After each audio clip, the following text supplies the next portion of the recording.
Engaged with a girlfriend who has kids, I made it clear that my daughter could keep her room and bathroom as long as she puts a lock on her door. My 47 meters daughter Stacy, 15F, has one of the 2 rooms in my house with an ensuite bathroom.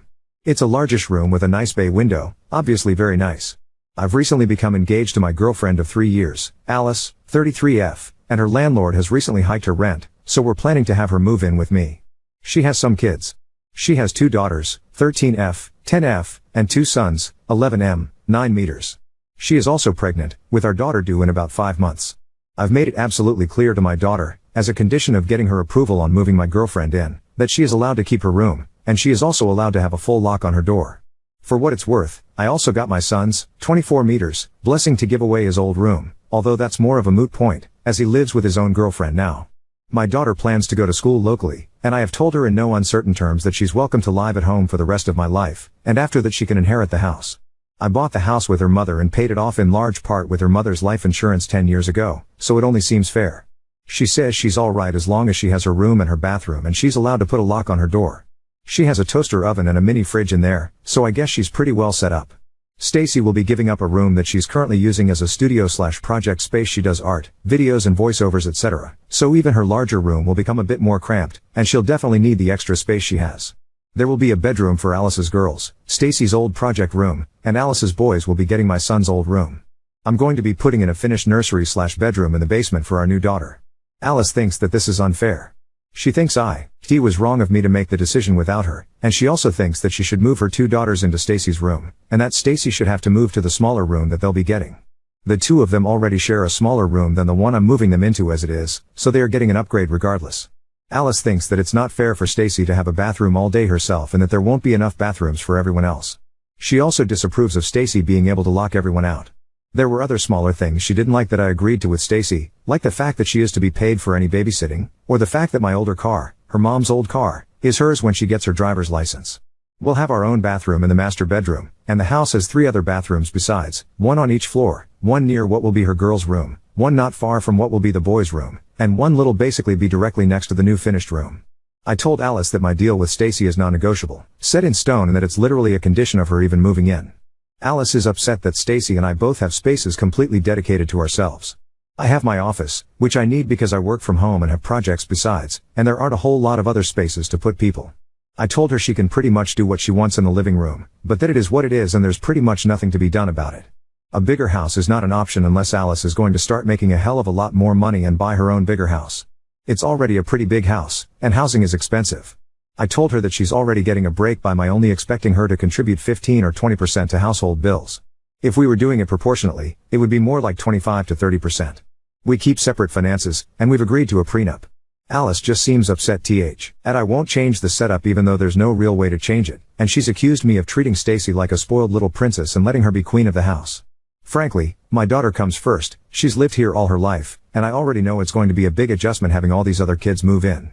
As much as I love Alice and as much as I want our relationship to work out, if it's a matter of choosing between the 2 of them, then my relationship with Alice is a sacrifice I'm willing to make. Update 1. First, to address a few questions that seemed to keep coming up before I lost the ability to read each and every reply, although I'm still trying. My son, 24 meters, is my child from a previous relationship before I married my late wife. He has his own provisions in my will, but he's quite aware that the house goes to his sister. My own sister is to become guardian of my daughter if anything should happen to me. I love my sister as dearly as I love anyone, and she and her niece love each other and get along great. I trust her completely if, God forbid, anything should happen. Yes. The basement is an unusual place for a nursery, but I was just trying to make people fit where they could go. The move was supposed to be happening within a month, and Alice's older kids needed rooms now. Meanwhile, the baby isn't going to be born for about 5 months, so she could go into the room that isn't made yet. I honestly figured we could keep a crib in our room for a bit, and after that it's no big deal for a kid to have her room in a finished basement. Also honestly, I didn't want to move my office. It's been where it is forever and I didn't want to move it. I can admit that. We've had the beginning/groundwork of a finished basement since forever, but there was never any reason to really put a move on it.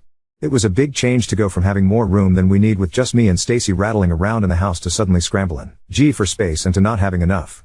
It was the obvious spot where an additional bedroom could go, but not a spot where a bedroom is now.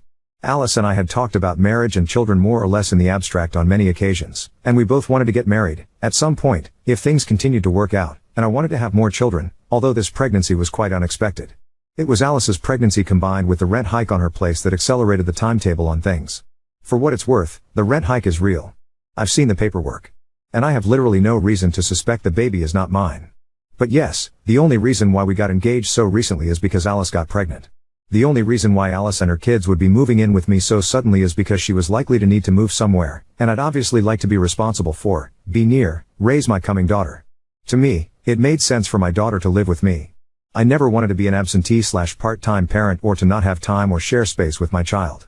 The circumstances all made sense, at least until now. I was definitely wary of Alice and paying more attention to her, especially after the many comments that I read. I came to Reddit to get a sanity check on whether or not I was being an asshole about my conditions with Stacy, not to try to actually make any kind of major life or relationship changes. But I didn't want to turn a blind eye either. It was Friday, and Stacy texted me, asking for her allowance. I was with Alice at the time, and I went ahead and let the subject come up. I give Stacy $100 a week. Alice thinks that this is crazy and excessive. She thinks it's improper, and she's brought it up as an example of how she thinks I'm raising Stacy like a spoiled princess. She said as much again when I told her I was sending Stacy her allowance, but this time Alice also asked if her kids would get the same allowance after we get married. I told her that someday our new daughter would probably get an allowance just like Stacy does, but that there was no way I had any plans of shelling out an extra $400 a week for her other kids. Alice got upset. She said that Stacy wastes my money on shoes and makeup. She has previously criticized Stacy for wearing fancy sneakers, high heels, and makeup, and she said that I was showing favoritism and that is a form of abuse. She complained about me letting Stacy buy things with my credit card and store my credit card on her phone when I don't even let Alice do that. She said that whatever money was going to go to the kids should be split evenly amongst them. When I shrugged and told her that that wasn't going to happen and that I wasn't going to cut Stacy's allowance, she snapped at me and said that a man living alone with his daughter and doting on her like I do is creepy and incestuous, and she said you've just replaced your dead wife with your daughter, and you need to stop. That was it. Sure. I've ignored a lot of red flags up till now, but that was it. She started trying to tell me about how it's unhealthy for me to be so close with Stacy and how she didn't want her kids to be neglected, and how she wanted to be treated as an equal if we were getting married, but I interrupted her and I told her that I don't think we should be getting married. I told her that I don't want her moving in and that we were going to need to work something else out. To be perfectly honest, my sister, my brother, and some of my friends have expressed some of the same misgivings about Alice that I've read, although they were generally a lot more gentle about it. I was in love with her. In fact, I'm still in love with her, and I wasn't seeing things clearly. I told her that I would always and definitely make sure that our child had a roof over her head, but that she was going to have to work something out for herself and her kids on her own.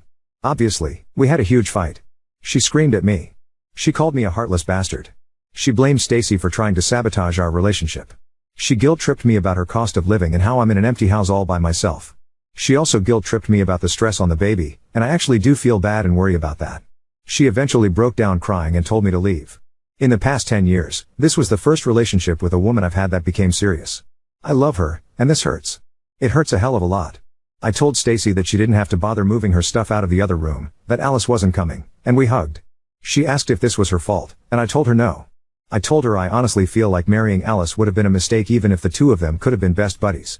I always wanted to have a few more kids, and I've missed having a wife, but things don't always happen the way we want.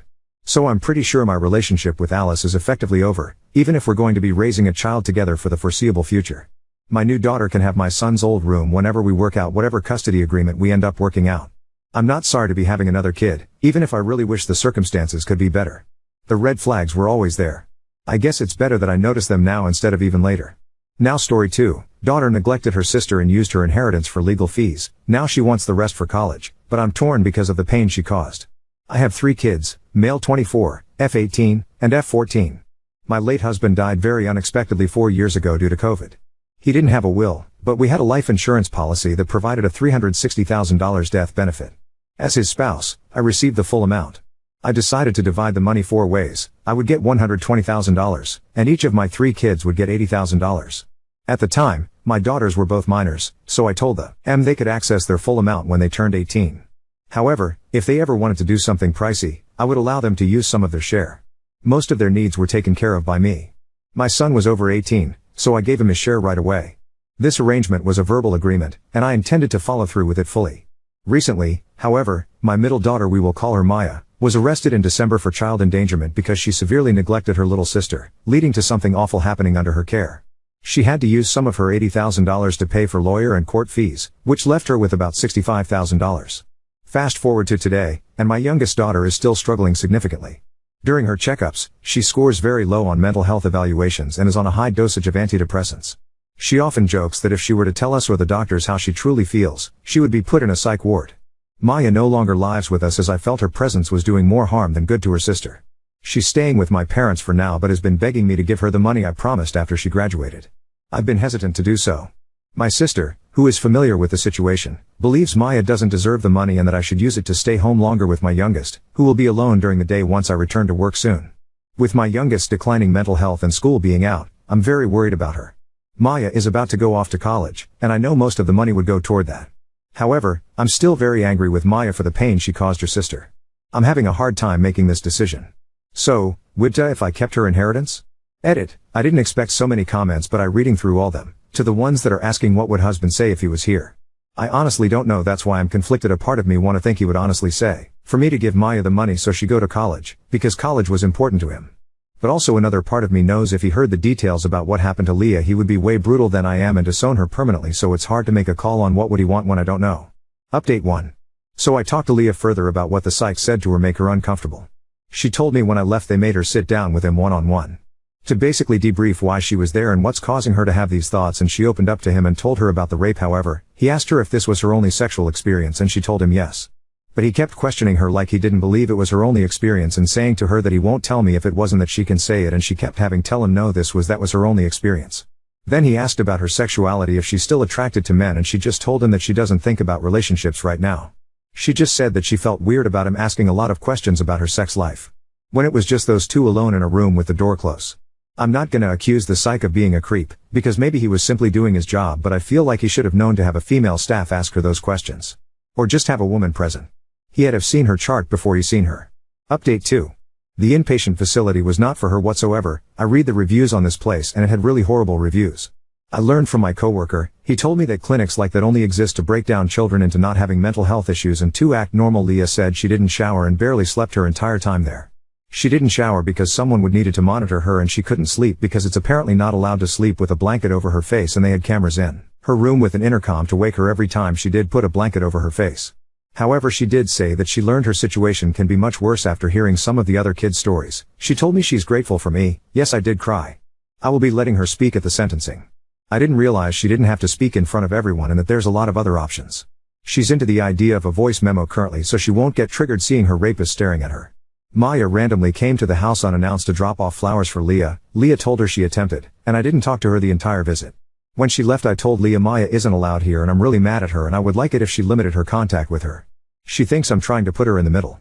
Which I'm not, but after the sentencing I will be telling her about Maya's actions towards her and how she was wrong. I was going to give Maya the opportunity to tell Leah herself. But Maya has a habit of telling half-truths to cover her lie. So we will see. I'll update you guys in coming weeks after the sentencing and after I tell Leah about Maya. Broadly, I think you have a massive problem with disciplining your children. Maya allowed Leah to be gang raped, and her punishment was losing her car? That would be far too small a punishment for throwing a party, much less one where she let her sister be gang raped. Maya tells you she feels no remorse or responsibility for allowing Leah to be gang raped, and her punishment is being sent to live with her grandparents. Meanwhile, you have qualms about whether you should give her $65,000. Maya's pedophile boyfriend tries to put the moves on 12-year-old Leah. Maya refuses to talk to Leah for 3 months, because, of course, it's Leah's fault for being such a slut, right? Maya this day still holds a grudge, which also makes me question the extent to which she was merely negligent, rather than liable, for her sister's gang rape, and you've allowed Leah to feel responsible for Maya's pedophile boyfriend, and guilt for ruining his relationship with Maya. Did you punish Maya at all for her insane reaction? Or did you throw up your hands and meekly nod when she told you about how you were making her feel sad? I think you need to take a hard look at your disciplinary track record, and I suspect there's a not insignificant degree of accountability for the way Maya has turned out. You let her affiliate with gang members. She has such little respect for you, or belief that she'll be punished, that she feels comfortable throwing a rager and trying to set her sister up with a much older boy. She was clearly correct in predicting that there wouldn't be any consequences, since even with Maya getting gang raped by the boy and 3 of his friends, her only punishment was losing a car.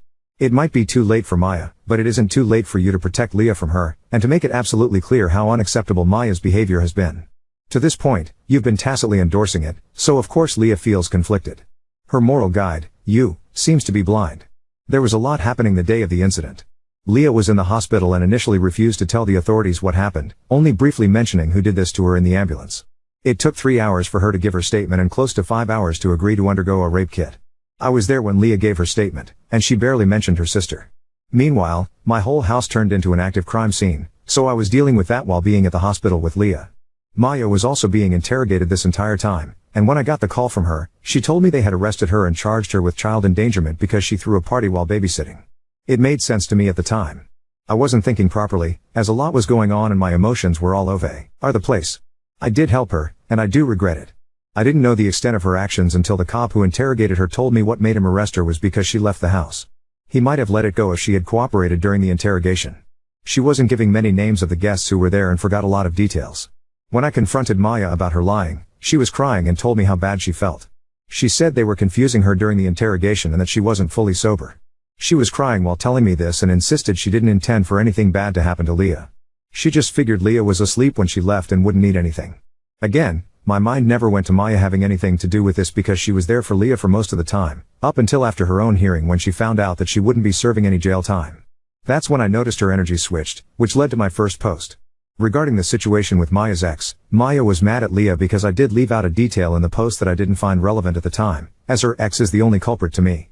But Leah and her ex were communicating back and forth for 5 months before I realized that Leah had been secretive about her phone and who she was talking to. The messages were very inappropriate, and they were having a secret relationship. He was grooming her, and they even kissed while Maya wasn't looking at one point. When I told Maya, she didn't initially believe me, so I showed her the messages. She was very heartbroken that her boyfriend was grooming her sister and also talking horribly about her to her little sister. I took the approach of letting her be upset about it so she felt her feelings were validated, even if that meant not talking to her sister for a bit. I realized now it was a wrong approach, because it obviously manifested into something much awful. There are a lot of flaws in my parenting, I will admit that.